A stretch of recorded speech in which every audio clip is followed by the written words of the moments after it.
Ha sido un camino largo y en este último capítulo de la temporada Bajo la Lupa tenemos un gran empresario, el CEO del Grupo Davon, Manuel Julián Dávila Abondano, que nos compartirá sus lecciones de vida, su camino como empresario y como un buen actor social en Santa Marta, ya que el Grupo Davon no solamente es súper importante a nivel de Santa Marta, sino a nivel global, enseñándonos que todas sus lecciones de vida no solamente se centran en lo empresarial, sino que llegan al ámbito familiar, la importancia de tener una familia fuerte y unida. Nos invita a tener una visión más próspera de Santa Marta, creer en nuestra ciudad, prepararnos y nos invita a poder crecer con ella, añadir esa pequeña semilla que se merece. Esto es Líderes Sin Filtro. Bueno, Mane, gracias por estar con nosotros. Es un placer, de verdad, un honor poder finalizar el podcast contigo. Y comencemos con una pregunta, más que todo, iniciativa. ¿Quién es Manuel Julián Dávila y qué lo caracteriza? Bastante personal. Bueno, primero, buenas tardes, viejo. Qué bueno estar aquí con ustedes compartiendo porque creo en esto y sus iniciativas, así por eso apoyo esto. ¿Quién es Manuel Julián Dávila? Bueno, ese soy yo. Eh, Alguien que creo que disfruta ver el progreso, disfruta ver la prosperidad, disfruta ver educar. Y cuando uno disfruta de esas cosas, no es trabajo lo que uno hace al final.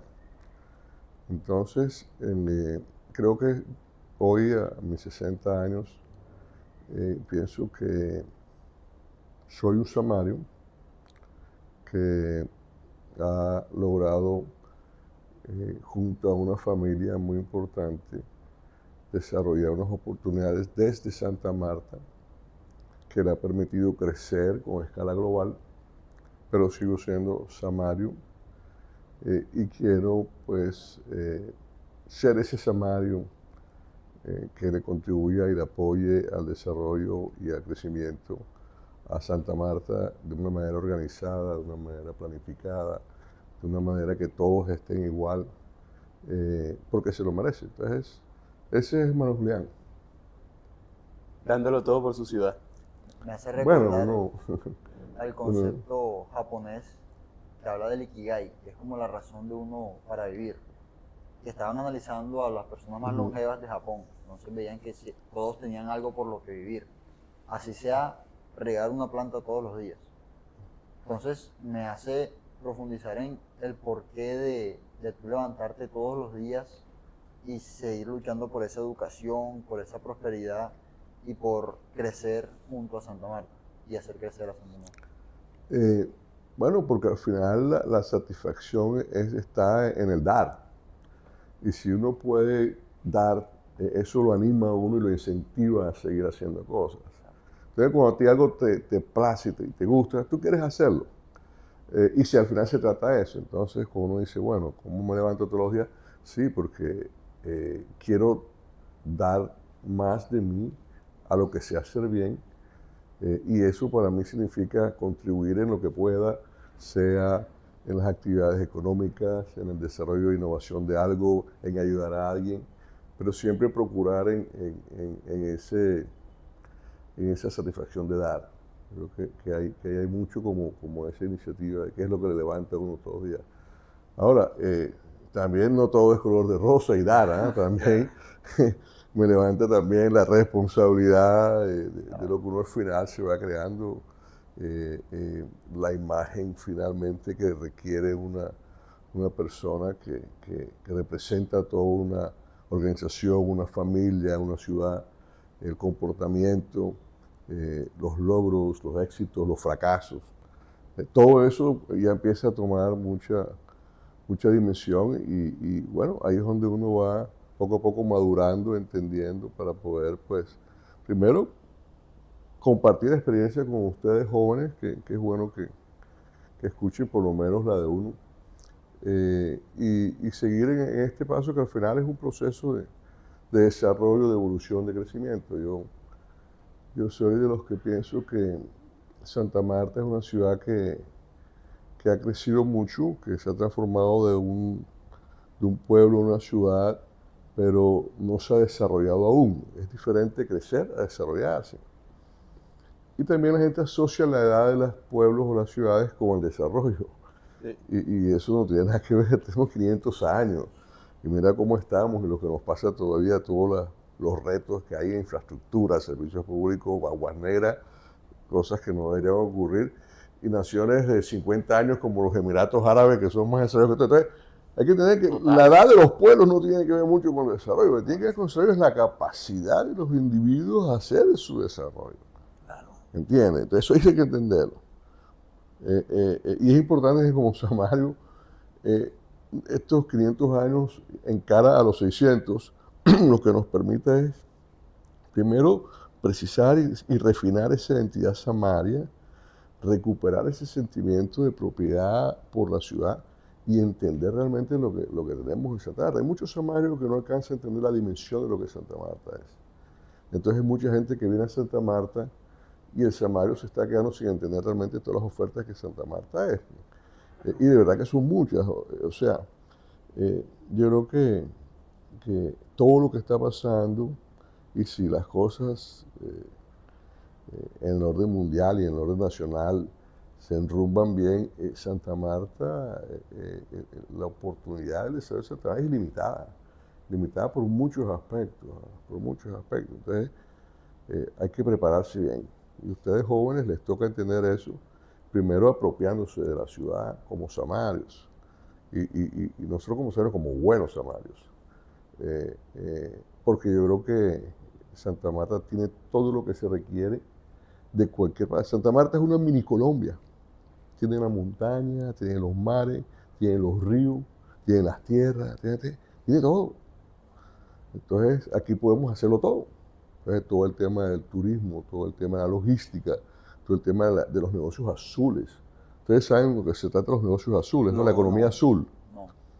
Resulta que la economía azul es un concepto que significa, y si tú lo googleas o entras a ChatGPT te va a decir que la economía azul es el aprovechamiento de la fauna y flora oceánica y las regiones costeras en pro del desarrollo sostenible de las regiones. Wow. ¿Ok?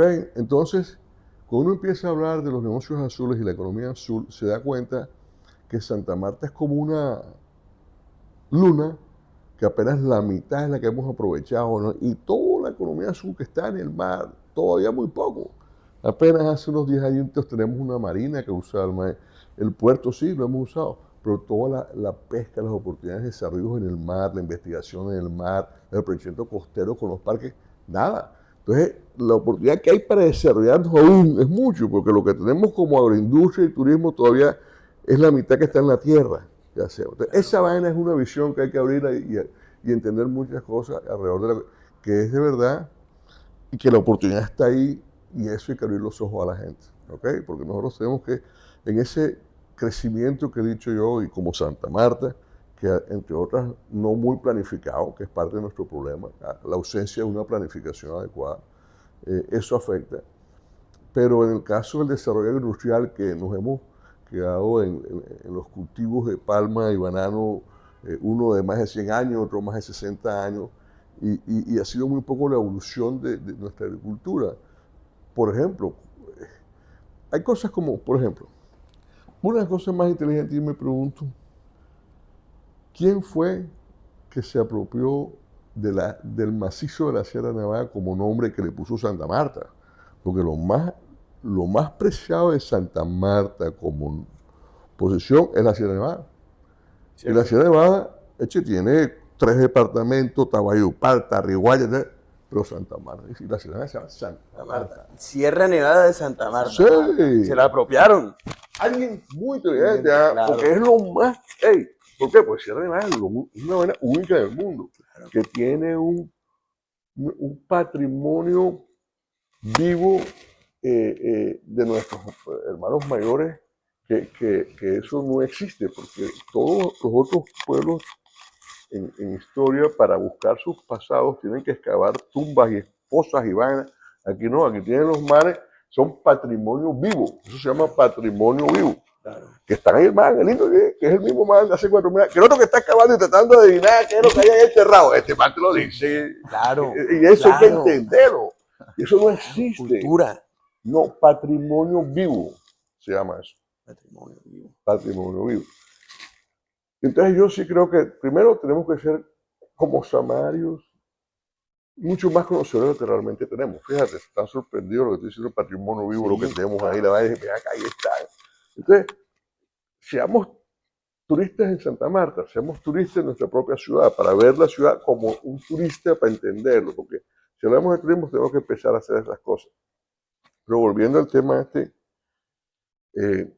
creo que esto de Santa Marta, de haber tenido la Sierra Nevada de Santa Marta, es fantástico, es una de las mejores. Santa Marta sin la Sierra Nevada, si fuera la Sierra Nevada de Riguacha, Santa Marta no fuera nada. O sea que eso estuvo bien. Claro. Es una cosa que estaba pensando. Estabas hablando, te voy a interrumpir en un momentico y me doy cuenta que tú ves Santa Marta con los ojos de un buen samario. Lo ves con los ojos de ese gran turista. Tú eres el gran turista de Santa Marta. Desde tus ojos, ¿cómo como samarios podríamos nosotros ayudar? Ponerle la semilla. Nosotros como jóvenes, por ejemplo. Yo creo que no es que sea buen samario o no, bueno, yo creo que como ustedes, desde lo que pueden y lo que tienen, pueden contribuir del futuro de Santa Marta. Y no solo contribuir, sino apropiarse de él. Pero para eso hay que saber hacia dónde y por qué. ¿Entiendes?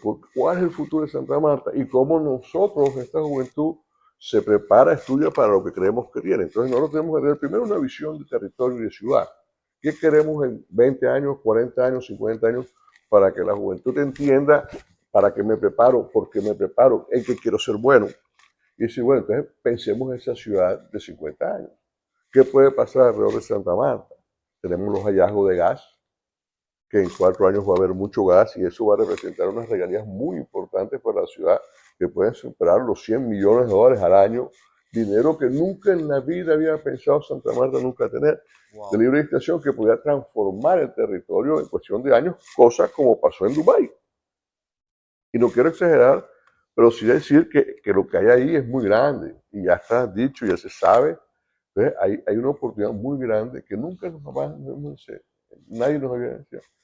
Y Santa Marta, bien direccionada, apoyada, impulsada por unos recursos de ese tamaño, tú puedes hacer Santa Marta nueva en 10 años. Entonces, eso es una visión de una Santa Marta rica, próspera alrededor de esa oportunidad.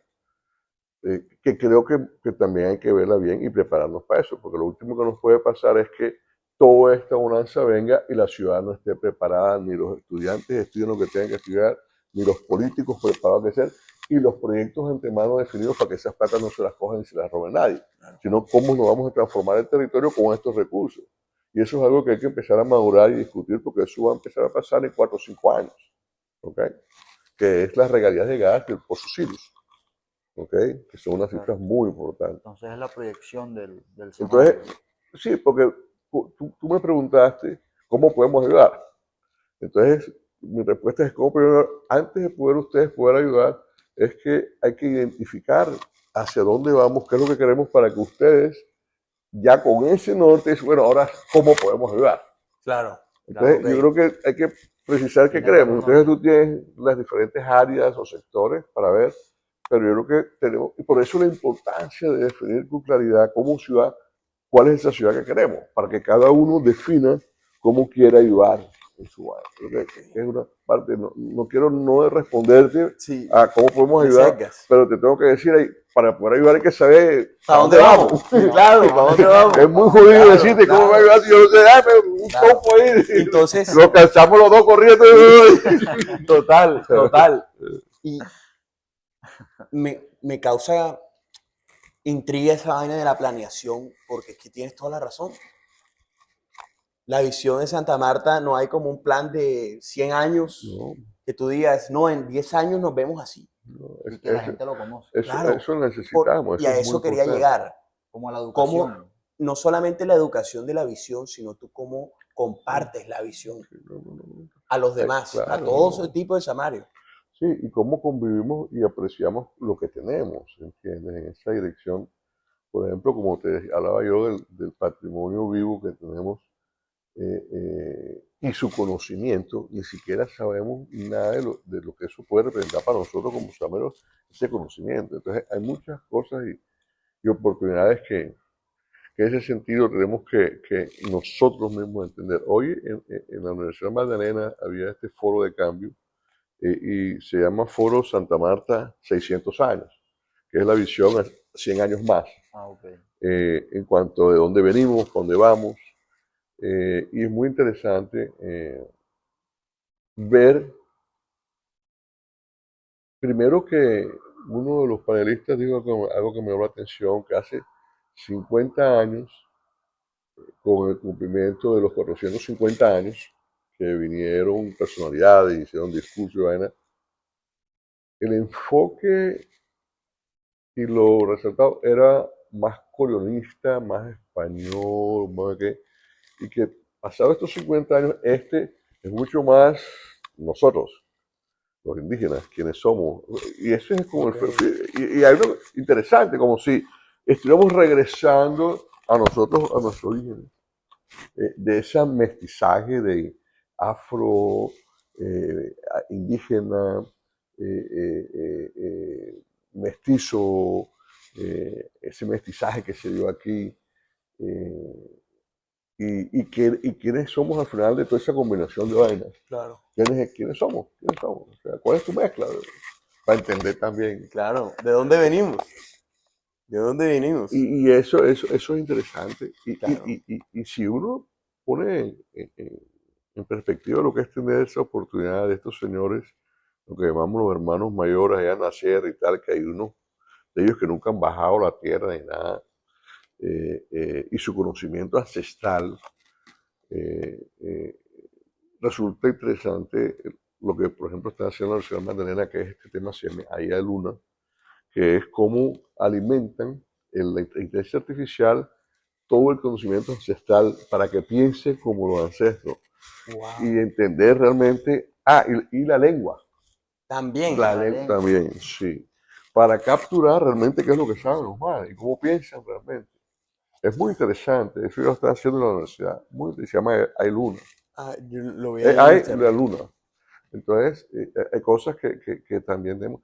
Y volviendo al tema de todo esto, es que si nosotros no visionamos esa Santa Marta, ¿para dónde vamos? ¿Cómo nos preparamos? ¿Entiendes? Entonces, si nosotros vemos esa oportunidad con el gas y cómo traemos el gas acá, porque hoy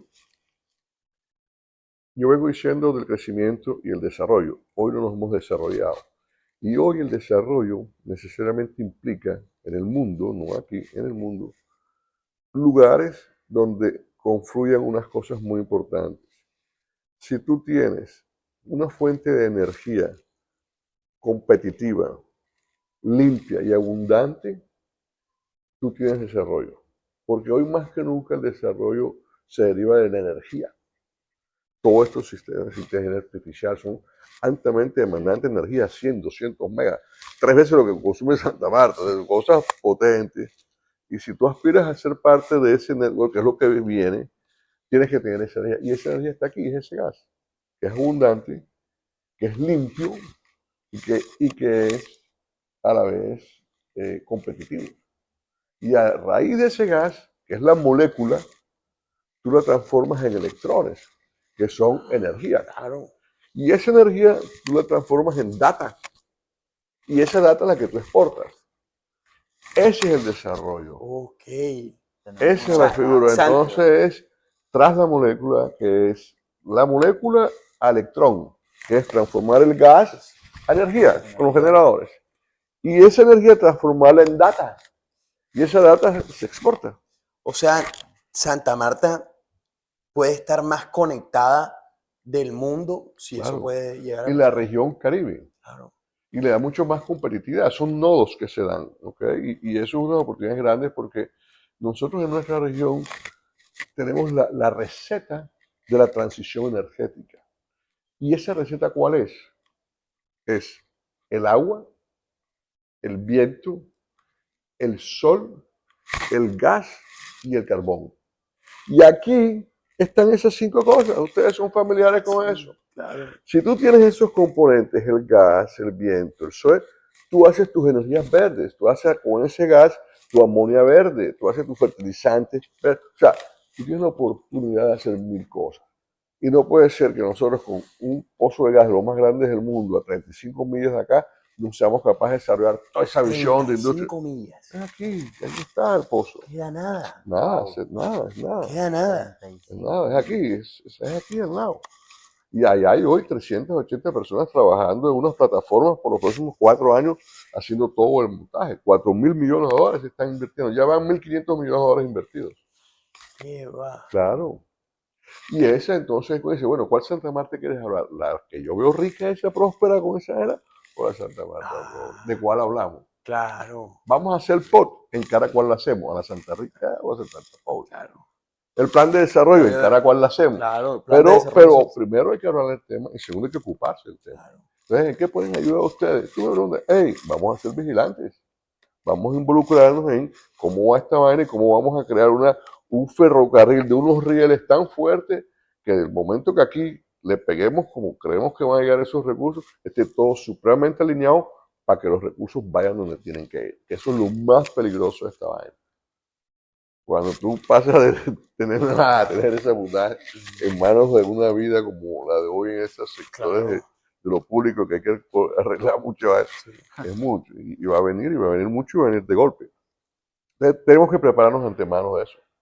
Y eso es bueno que ustedes se informen, sepan qué es eso, cómo es la operación offshore, cómo se está dando, cuáles son los resultados que tienen hasta ahora, porque es parte del futuro que va a tener que ver más con ustedes que conmigo. Pero viene, y viene. Y una tontería que sepan los demás y los samarios ni la vean. Mane, cuando te dieron el premio de vida y obra empresarial en el 2022, dijiste que es necesario seguir trabajando y soñando por una Santa Marta más próspera, la que nos has venido comentando. Pero más que todo ir bien puntuales, ¿qué necesidades tiene la ciudad en tus ojos, no solo de empresarios, sino como de samario? Mira, yo creo que lo más importante del inicio de este proceso es la gobernanza. Si no hay políticas públicas claras, de la mano del sector privado invirtiendo, de la mano de la academia y de la mano de las comunidades, difícilmente se progresa. Es un conjunto de cosas, no es ni una ni la otra, es un conjunto de cosas.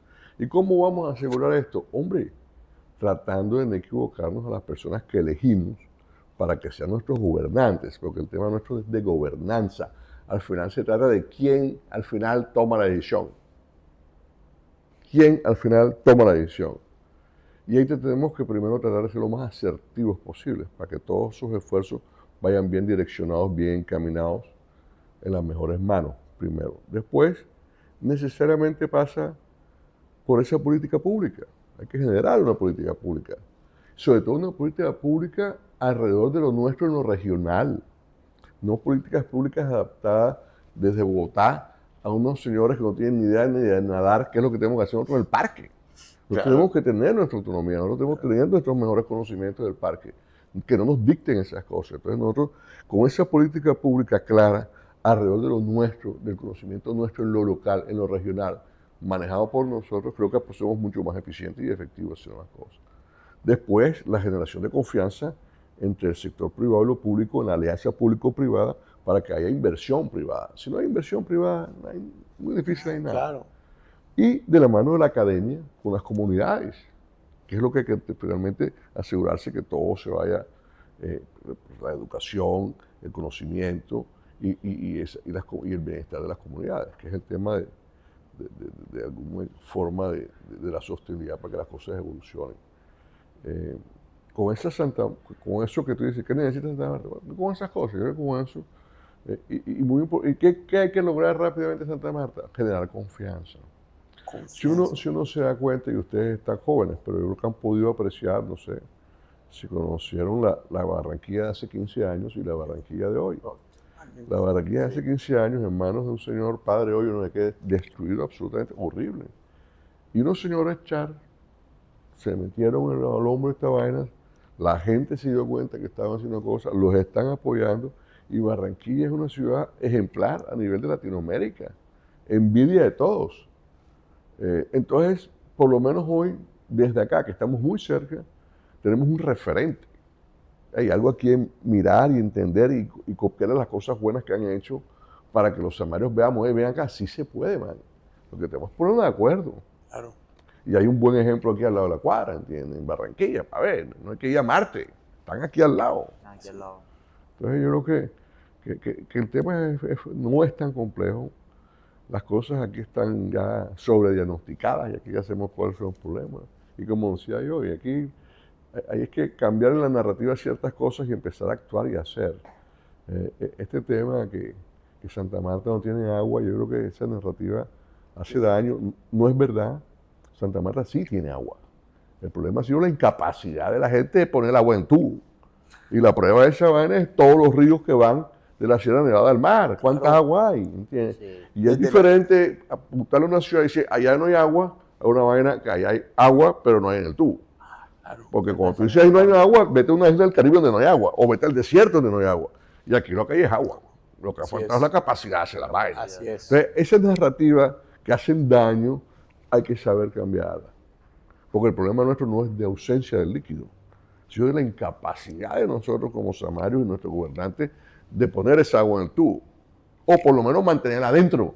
Porque la pérdida del sistema es del 58%. Entonces, hay que tener algo, 58. el 58% del agua se pierde entre robos y pérdidas.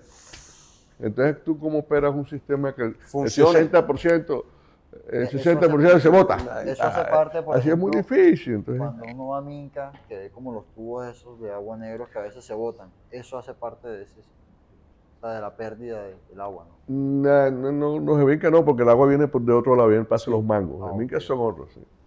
Pero igual, el sistema, y con todo eso ven que hay 7.000, 8.000 apartamentos de construcción en Rueda. Y dice, bueno, y si ven acá y aquí la gente que no hay agua, ¿y cómo? Hay 7.000 apartamentos construyéndose ahora mismo, hay 7.000, y es que no es poca cosa. Miren los proyectos, miren Sí, cuánto. sí lo he visto y Hay el más de precio de la 14 renta. billones de pesos en construcción ahora mismo en Santa Wow. Marta, claro. Que es muy bueno, porque eso le va a representar Prosperidad. 20.000, 25.000 millones de pesos más de recaudo al año a la ciudad en predial. Claro. Y eso es lo que queremos. Pero ¿qué pasa? Que hay un gap entre la velocidad del desarrollo del sector privado en la construcción con la necesidad de infraestructura de lo público. Claro. Entonces tú ves que los manes construyen más rápido, que las vías llegan, que el acueducto llega, que la vaina. Y eso hay que hacer un acercamiento mucho más entre los constructores y la ciudad para que ese gap se cierre más, ¿entiendes? Porque lo que no puede pasar es que tendremos pariendo que parar las vainas porque ya no hay más acueductos, no más hay alcantarillado, ya no se puede hacer más. Eso no debería pasar. Claro, claro. Mane, hemos hablado bastante de Santa Marta. Nos gustaría pasar a la parte empresarial. Estabas hablando un poco sobre las decisiones. Tocaste el punto de las decisiones. Y aquí también quiero hacer una referencia al artículo de Forbes en el que dijiste que crees que una de las grandes palancas para poder seguir adelante en medio de las situaciones difíciles ha sido la capacidad de innovación y adaptación.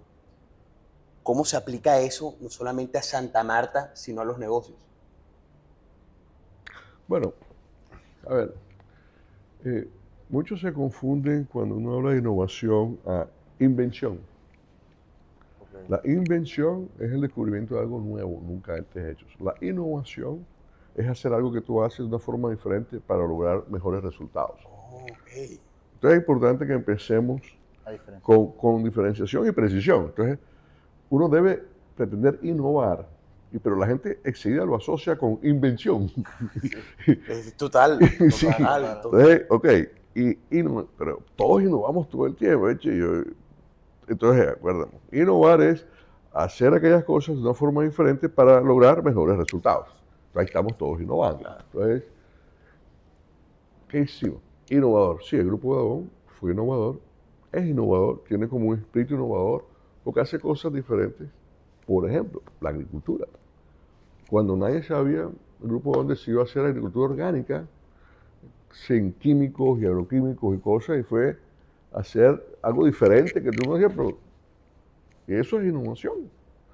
Y esa innovación le permitió al Grupo Dagón globalizarse, porque entendimos que había una demanda de unos productos orgánicos certificados, unos mercados privilegiados que pagaban bien, que no solamente hacías bien al medio ambiente, a la gente, sino que en términos de rentabilidad era muy bueno también. Y eso le permitió al Grupo Dagón por 25 años crecer mucho y abrir sus oficinas en Europa y en Japón y en Australia, en Brasil, en Inglaterra. Y eso es lo que permitió todo esto. Y fue a partir de una innovación. Por eso la innovación es tan importante. Y si tú no innovas, te mueres. Tú estás obligado a innovar todo el tiempo. Todo el tiempo. O sea, si no innovas, te mueres. Entonces, tú permanentemente tienes que estar innovando, innovando. Pero no tienes que estar inventando. Que es otra manera, que es innovar. Es invención. Ese me lo quedo full. Sí. Porque se confunde uno mucho. Sí, Por ejemplo, en el sí. colegio cuando nos dice, hey, pero creen algo nuevo. Crear algo nuevo es innovar, es hacer las cosas diferentes. Para lograr mejores resultados. Para lograr mejores resultados. Sí, eso es innovar. Claro, claro.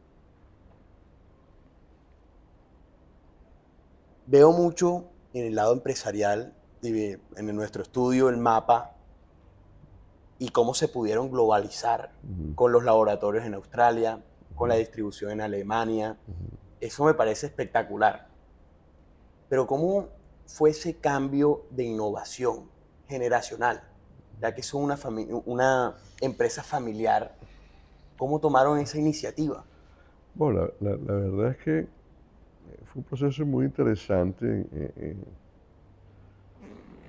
Mi padre fue educado en los Estados Unidos, en su colegio de universidad en California, un tipo bastante americano en su manera de ser y actuar y ser práctico. Estudió en una universidad en San Luis Obispo que se caracterizaba por learn by doing. En la mañana estudiaban y en la tarde hacían. Era muy práctico. Luego nosotros, por razones de que en Santa Marta no había colegios bilingües para aprender inglés, nos mandan a estudiar a los Estados Unidos.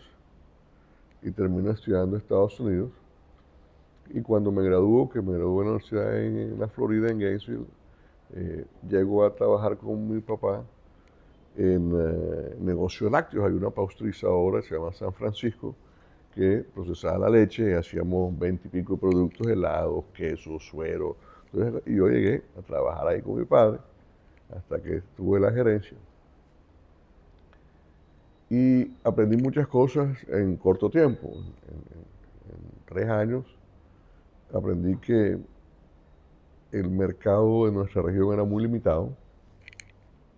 Santa Marta, Barranquilla, Valledupar, eso no, ahí no había mucho. No hay de dónde sacarle. No hay mercado, era muy chiquito. Aprendí que siempre para crecer era del mar para allá, que mi vaina era del mar para allá, del mar para allá. Desde chiquitico siempre mis abuelos que tenían el negocio bananero, tenían los barcos y todos tuvimos los barcos bananeros y siempre a mí el barco y el puerto y la exportación siempre estuvo en mí y siempre soñaba como con eso. Entonces, después de trabajar y trabajar tan duro como los negocios de lácteos, son unos negocios muy fuertes, todos los días, a toda hora, eso no para. Y en esos días que la luz se iba, que se derretía la vaina, que se cortaba la leche y todo, eso era ir repartiendo por todos lados. Me di cuenta que el tema era qué hacer desde Santa Marta para el resto del mundo, porque aquí el mercado no iba para ningún lado. Entonces ahí cuando emprendo de una genética y unos abuelos que era normal exportar a Hamburgo, Europa y Estados Unidos, yo me sentía como que alguien que ya lo hacía. ¿Okay? Alguien capaz. Ay, así, entonces, me tomo el trabajo, me voy a ir con mi hermano Alfonso a unas ferias a Alemania de alimentos en el 89 para ver que estaba el mercado realmente demandando, qué tendencias había, qué había aquí que se podría exportar. Y ahora te cuento unas condiciones que determinaba qué era lo que quería exportar después del aprendizaje. Entonces, en esa feria, que es la más grande del mundo de alimentos, se llama Nuga, que es en Alemania, me di cuenta de que la gente en el 80 ya mostraba que quería productos saludables, que no quería productos con químicos, que empezaba una tendencia hacia los productos sostenibles sin químicos. Y dije, uy, qué interesante, porque a mi padre nunca le gustaban los químicos y siempre fue como, eso no me gusta en la agricultura y tal. Entonces dije, uy, esto está como bueno. Entonces regresé y dice, oye, allá hay unas cosas muy interesantes que están pasando y yo creo que nosotros lo que hacemos como agricultura es orgánico ya porque hacemos ciertas cosas diferentes y tal. Ah, qué bueno, vamos a seguir eso. Y dije, bueno, ¿qué productos puedo exportar para un mercado de productos que vi en la feria que cumplan lo que yo después de trabajar estos años en los lácteos, en la fábrica como gerente lácteo, donde una de las cosas que a mí me daban muy duro eran los costos energéticos y el frío? Porque aquí la energía, que ha sido uno de los impedimentos de nuestro desarrollo, ha sido muy cara y muy mala. Claro. Como te decía ahora, lo importante del desarrollo es energía abundante, competitiva y limpia. Nosotros hemos sido castigados con energía mala y cara. Y es verdad, por eso aquí la gente se roba la energía tanto y toda la vaina. Aquí la energía ha sido parte de nuestro subdesarrollo. Pero bueno, volviendo al tema, es que esa energía cara, dije, yo los productos que voy a hacer no quiero que consuma energía. Que haya mucho, porque la leche había que competir, que el ganado, que las vacas, que haya mucho, que no consuman energía y que duren bastante. Yo, sí, porque a mí la leche se me cortaba a los 5 días, el yogur a los 15 días, todo era Claro. siempre. Y Sí. bueno, entonces, uy, me di cuenta que había un producto que comían los europeos mucho, que aquí había mucho y que yo podía hacer sin energía, que dure mucho y que haya bastante. Bingo. ¿Y qué era? El banano. El banano Ay. deshidratado. Deshidratado. El banano paso. Ok. Claro, el banano paso, que dure bastante. ¿Por qué? Ok. Entonces dije, wow, lo sé. Es el banano de rechazo. Hay mucho banano de rechazo. Ok, bien, hay mucho rechazo. No hay que usar energía, solo gas o sopa para secarlo. Y tú lo guardas sin cuarto frío y sin nada, y todo bien. De la otra. Y hay bastante. Claro, la coronaste. Y dura todo lo que queda porque el banano seco no se daña. Es verdad, este es el producto. Y dije, guau, pues está en la vaina. ¿Qué hicieron? Y dije, mierda, entonces me voy.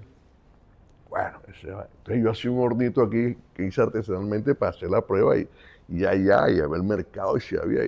Y el banano, y lo cierto es que el banano nuestro es Santa Marta, y Santa Marta ha producido banano por casi 120 años ya, porque el banano de Santa Marta es una fruta rica, es dulce, y es dulce porque Santa Marta tiene una luminosidad en la zona bananera especial, tiene más horas sol, y eso hace que la fruta de la zona bananera sea más dulce porque tiene más grados Brix, que es lo que le da la dulzura al banano. Entonces mi banano seco era muy bueno. Entonces tenía un banano seco muy bueno, tenía abundancia de banano de rechazo, tenía gas sin problema.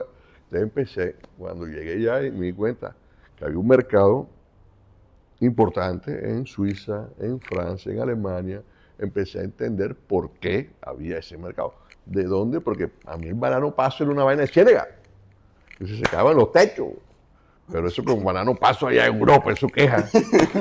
Y resulta que en la Segunda Guerra Mundial, cuando los alemanes bloquearon el tráfico en el Atlántico con los submarinos, todo el transporte de fruta de banano que se mandaba a Europa dejó de irse. Y Europa estaba en hambruna, no había cómo mandar nada a Europa, porque los barcos los habían.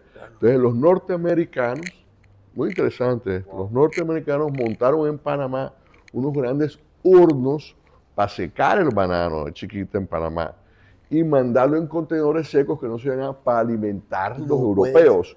Y le mandaban a los suizos, a los franceses, y se generó el hábito del consumo del banano seco. Wow. Claro, así fue. Y ahí es cuando yo descubro, pero eso es un mercado de verdad. Sí. Claro, entonces empezó todo ese desarrollo y durante 10 años crecí. Pero eso fue, digamos, que lo que me impulsó a salir al mundo de ese momento, Alemania, Europa.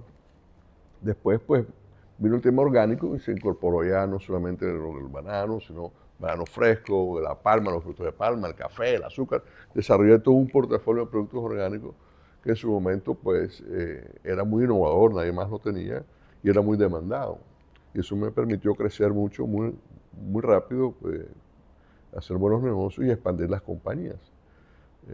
Y como ves, los lugares más costosos del mundo para instalar empresas es Japón y Alemania. Y ahí está Davón, en Japón y Alemania. Claro. Fue la primera. Y yo sabía, yo me decía, después me daba cuenta, yo sabía.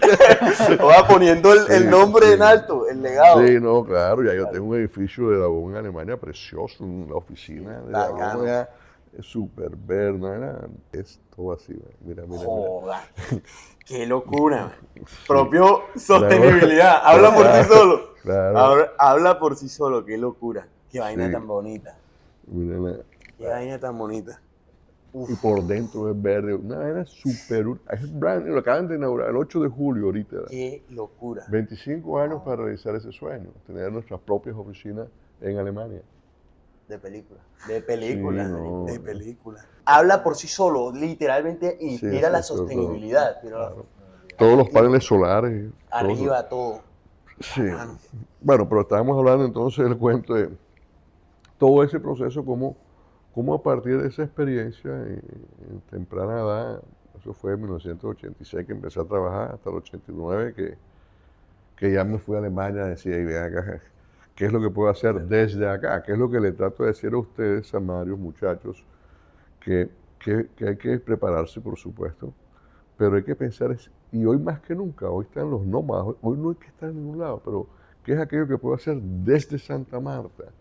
Santa Marta tiene mucho que ofrecer, y yo creo que las nuevas juventudes se están dando cuenta que sí hay más.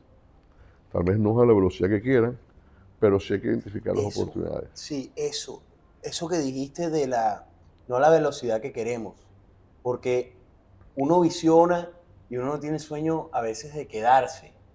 O yo hablo con la gente que conozco, mis amigos, y me dicen, no, es que yo me quiero ir, yo creo que yo no voy a volver. Pero ahí viene la cosa. Yo pongo y yo digo, hey, la ciudad nos ha dado tanto, nuestras amistades, poder soñar en grande, poder visualizar una Santa Marta con diferentes negocios, pensar, ¿por qué Barranquilla tiene esto y nosotros no? Entonces, ¿cómo hacer el cambio de visión? Como lo que decías de apropiarse de lo que somos como samarios, lo que podemos ser, regresar. ¿Qué oportunidades ves tú para el futuro, para los jóvenes, aquí en Santa Marta? Muchas. Aquí está todo el sector que en mi opinión que va a seguir creciendo y Santa Marta se convertirá de un lugar turístico a un destino turístico, porque nosotros aún no somos un destino turístico, pero se va a convertir en uno, pues tiene todos los elementos. Entonces, yo creo que el turismo, yo creo que nosotros los samarios, yo me excluyo porque creo que estoy participando en el sector turístico de una manera clara con la marina y el hotel y tal. Pero en general le digo a los otros samarios que son muy pocos los que han participado en la industria turística. Si uno evalúa la propiedad del sector turístico, y eso me refiero a hoteles, restaurantes importantes, son de personas ajenas a Santa Marta. Y eso no es que sea malo o bien, yo creo que eso está bien, pues así pasan mucho las cosas. Pero sí hay ausencia del conocimiento del samario de lo que la industria turística puede traer en términos de prosperidad, porque no han vivido los ciclos de la vida turística. Porque las regiones donde ya el joven vive el turista, el niño ve que su padre vive el turista, él empieza a apreciar el turista como forma de vida. Claro. Y eso Y ese sector turístico aquí, el Alsamario, tiene que seguir profesionalizándose, porque existe la oportunidad, pero hay que hacerlo de una manera profesional. No basta con ser bacanes, ni buenos samarios, ni buena gente. Hay que hacerlo de una manera profesional. Y ahí hay una buena oportunidad, sector turístico, ¿ok? Después tú tienes el sector logístico. En el sector logístico tú tienes la actividad portuaria y lo que gira alrededor de la actividad portuaria.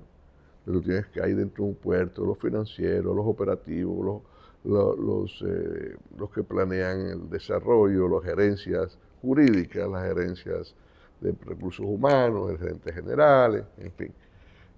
Luego hay actividades alrededor del puerto en operadores portuarios.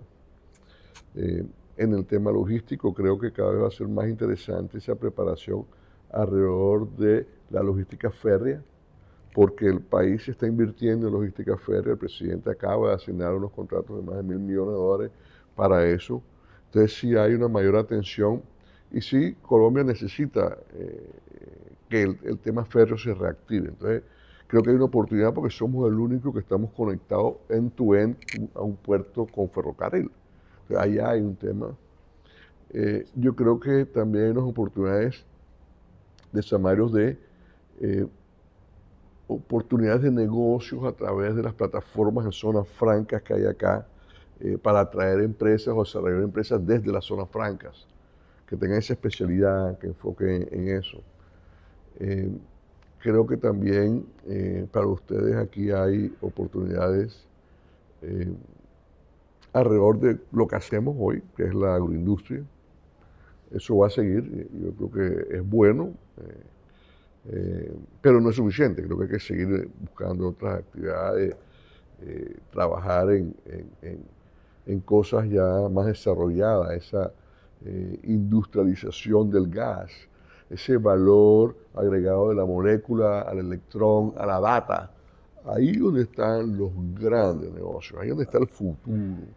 Pero eso ya es una posición más ambiciosa de mi visión, pero creo que ahí estamos, porque estamos muy cerca, lo tenemos. Claro. Va a depender mucho de nosotros de que eso pase. Pero para mí es la mejor apuesta que tenemos. Somos bendecidos de tener eso ahí. Ahí el tema es cómo traemos esa molécula de una forma competitiva para transformarla en electrones, para transformarla en data, que es lo que realmente funciona y creo que tenemos todas para ganar. Veo que el problema de Santa Marta, lo que hemos ido hablando, es que tiene las oportunidades, pero no le saca el provecho total a la oportunidad que tiene. Sí, lo que pasa es que tú no puedes pagar las cuentas con oportunidades ni con potenciales. Es la magia de tenerlo todo. El potencial de Santa Madre, ves a pagar la cuenta con potencial. Claro, Aquí está el potencial. claro, por Ven eso ahí acá. está. No, yo creo que se está. requiere más acción, más compromiso. Y hacerlo. Y crear una sociedad y una comunidad un poco más ocupada de la prosperidad de todos y menos ocupada de la envidia a todos. ¿Ok? Y Sí, eso creo que debe ser algo cultural de los ancestros. Yo no sé, pero Santa Marta particularmente tiene una condición que hay que revisar y replantear para crear un tejido mucho más colaborativo que al revés, que creo que hay cositas todavía que hay que mejorar ahí de una manera más consciente. En la forma social. En que ese tejido sea más hacia adelante que hacia atrás. ¿Y como qué? De todo, hay de todo. No. Hay mucho alineamiento. Aquí yo quiero meter una palabra que es apropiarse. Tú ahorita estabas hablando de que uno tiene que apropiarse de Santa Marta.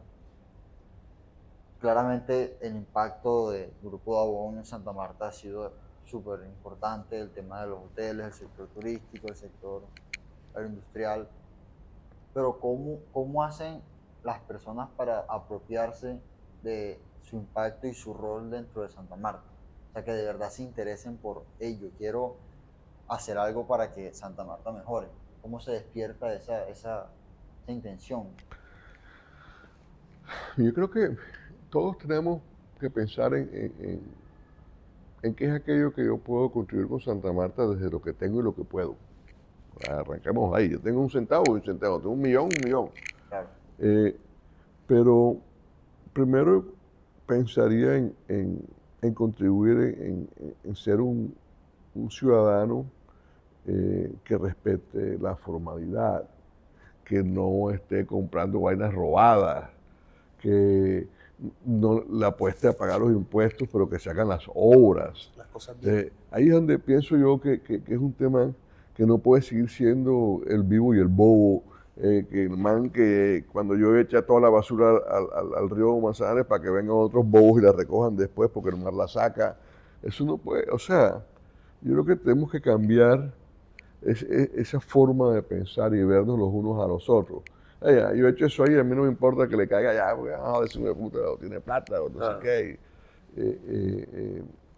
Valores. Y vernos de otra forma, sí. Yo creo que la forma en que hoy la sociedad se mide por estratos sociales y se mide por género, raza y color, son unas vainas que de pronto no necesariamente es la forma de medir las cosas. Uno tiene que medir de otra forma. Claro. Lo que sabemos, lo que tenemos, lo que podemos apoyar. Pero no, venimos de un modelo que ahí está, y hay que ver y revisar. Y entonces yo sí creo que en esa dirección todos debemos tener algún mínimo de entendimiento de dónde puedo ser un mejor samario. En el sentido de, hey, si ves a alguien haciendo algo, pues sugiere que no lo hagas si está afectando la basura o recoge la basura. Cosas sencillas, ¿entiendes? Cosas que demuestren que hay una preocupación por el bienestar de todos y se respeten las normas y se respeten las cosas. Salirse del vivo y el bobo, ¿entiendes? Eso no puede ser, ¿entiendes? Sí. Hay una falta de educación y también de comportamiento que no tiene que ver ni con la pobreza ni con la educación, sino con el comportamiento, ¿entiendes? No puede ser. Tú paras un semáforo y todas las motos se cruzan en rojo esa vaina. Sí. Y dices, pero estos manes, ¿qué? Pero ¿qué pasa? Es que no hay autoridad, no hay autoridad. Tranquilidad viene de tranca. ¿Tú crees que tranquilidad viene de tranca? Hay que trancar. Tranquilidad viene de tranca. Y no puede ser de Madrid que sea juguera insana que a mí me aterra. Yo paro Y no, poco pero es una cosa como si nada que ver. Sí. O sea, oye, eso no es conmigo. Mira, Entonces eso dice mucho de una ciudad claro, también. claro. No, y eso estabas diciendo, que es que hoy en día se mide por raza, por color, lo que somos de diferentes, pero estoy leyendo un libro, se llama Green Lights, de Matthew McConaughey, en el que él dice que es que lo único que nos diferencia como seres humanos no es la cultura, no son las razas, no es nuestra edad, son nuestros valores. Son como actuamos. Claro, Eso es lo que nos diferencia los valores. de todo tipo de culturas, ¿ya? Como personas. Pero le han puesto diferentes aranceles, vamos por decirlo así, ramas al contexto de que quién es una persona, cuál es una cultura. No, son los valores con los que tú actúas. Sin duda. Sí. Y los valores no se nacen, se inculcan. Uf, ¿cómo se inculcan los valores a una ciudad? ¿Vale? Educando a los jóvenes. Educando a los jóvenes. Yo creo que es la única forma, es educando a los jóvenes. Eso va por dentro. Eso no va en la ropa. Sí, eso no va por... Así es, así es. Sí, Claro. sí. No, madre, no te queremos quitar tanto tiempo. Gracias de verdad. Tenemos aquí la última sección, que es más que todo en la importancia de la familia. Eso Porque es todo. nosotros, en la investigación, hemos hablado que el pilar fundamental que vemos en el grupo de Dagón es la familia. Sin duda. Entonces, primero que todo, para ti, ¿cuál es la importancia de la familia y por qué? La familia es todo, porque al final, cuando todo se acaba, lo único que te queda es la familia. Entonces, de ahí saldrás, allá llegarás. Entonces, la familia, en nuestra opinión, en mi opinión, simplemente es todo. O sea, la fortaleza de una familia unida, las capacidades de una familia unida, los logros de una familia unida, siempre van a ser más que una familia que no es unida o de una familia que no es familia. Entonces, la familia realmente es sumamente importante, pero esas familias hay que saberlas manejar, hay que invertirles tiempo en que las cosas sean bien llevadas, y más cuando empiezas ya el proceso de familia, empresa, Claro, que más es el responsabilidad. tema de cómo es, porque lo importante en el caso de la familia Dabón eh, no es lo que tiene, es cómo mantenerlo, mejorarlo a través de las generaciones que vienen, y es el gran reto, o sea, pasar de una generación a la otra y a la otra. Dicen siempre que pues la más difícil es pasar a la tercera generación en que ya estamos, y creo que vamos bastante bien, pero no son cosas que se dan eh, ni caen del cielo ni pasan porque son espontáneas, son cosas que se trabajan, que se planean, que se les invierte, como todo lo demás. Construir una familia buena es como construir una buena empresa, como construir una casa. Hay que poner los ladrillos, hay que poner la cosa, hay que cuidarla, hay que hacer mantenimiento, y todo es así. Creo que, pero la familia sí es un gran pilar, porque es la estructura del pilar principal de las sociedades. ¿Y cuál sería lo principal que tú dirías que es clave para construir una familia unida? Incluso fuera de los negocios, como lo veas mejor. No, yo creo que el amor es lo primero. El amor es lo que hace que se tolere, que se entienda, que se abrace, que se pelee, que se repelee o vuelva a ser. Entonces, el amor es un sentimiento muy importante alrededor de la familia, la unidad, el entendimiento, la capacidad de hablar de cosas, porque puedes estar o tener diferentes posiciones. Es que tener una familia unida y armónica no significa que todos tengan que estar en la misma línea de Pero, visión, pero algunos respetamos las mayorías o los conceptos de otros y no pasa nada. O sea, Claro, no es tú no pensando que hoy no me dejas, no, es como tú llevas un consenso donde hay un balance, porque eso también se requiere, que haya un balance, y las familias tienen que tener sus reglas de juego y que todos sepan desde chiquito, porque las familias y los miembros de las familias tienen derechos, pero también tienen deberes. Y eso hay que tenerlo claro, cuáles son tus derechos y cuáles son tus deberes. Entonces, si tú quieres participar de la familia, de las cosas de la familia, pues tú tienes unos deberes de comportarte como miembro de la familia. claro, ¿Me entiendes? Entonces, ahí es donde empieza eso. Y contar con buenos individuos que nacen y uno forma y trata de formar y educar de la mejor forma. dar lo mejor de uno, Bueno, uno eso siempre, lo que siempre hace con los hijos, ¿no? claro. Y ahí voy a conectar dos preguntas que tenía que para finalizar, que es la construcción del legado y más que todo, soy curioso de esa primera generación de don Alberto. Mm. ¿Cuáles fueron las enseñanzas más importantes que le dejó en vida? Las muchas. Él es una persona muy práctica, eh, y siempre pues en su forma de expresarse eh,